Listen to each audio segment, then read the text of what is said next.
ధర్నా చేయాలనుకున్నా ఎక్కడికైనా పోవాలనుకున్నా మాదే లాస్ చేసి పోవాలి. ఇప్పుడు ఎమ్మెల్యేతోనో ఎవరితోనో కలవాలన్నా కూడా మాది ఒక రోజు లాస్ అయ్యే పోవాలి. కానీ వాళ్ళు సరే సరే బాబు మేము మాట్లాడతామని మళ్ళీ అట్టనే చేస్తారు. ఆల్రెడీ ఇద్దరు ముగ్గురు ఎమ్మెల్యే దగ్గరికి పోయి వచ్చినాం. మేము పోయినా వాళ్ళు అదే అంటున్నారు, మేము మాట్లాడతాం మేము చేస్తాం అంటున్నారు. ఒకరికి 4 సార్లు తిరిగి వచ్చినాం. ఇక రోడ్ల మీద ధర్నాలు అయితే చేయలేము కదా మేడం. ఎవరు పట్టించుకోవట్లేదా మరి అసలు ఎవరు పట్టించుకుంటలేదు, తగ్గుతలేవు. ఇంకా 2 బాళ్ళు పెంచుతున్నాయి. ఎమ్మెల్యే దగ్గర పోతే ఇంకా 2 బాళ్ళు పెరిగినాయి కానీ తగ్గలేదు మాకు. అట్లాంటి పరిస్థితి ఉన్నది.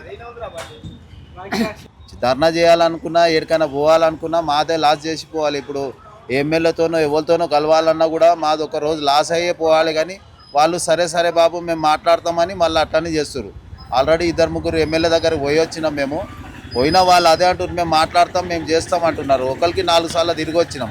ఇక రోడ్ల మీద ధర్నాలు అయితే చేయలేము కదా మేడం. ఎవరు పట్టించుకోవట్లేదా మరి అసలు ఎవరు పట్టించుకుంటలేదు, తగ్గుతలేవు. ఇంకా 2 బాళ్ళు పెంచుతున్నాయి. ఎమ్మెల్యే దగ్గర పోతే ఇంకా 2 బాళ్ళు పెరిగినాయి కానీ తగ్గలేదు మాకు. అట్లాంటి పరిస్థితి ఉన్నది.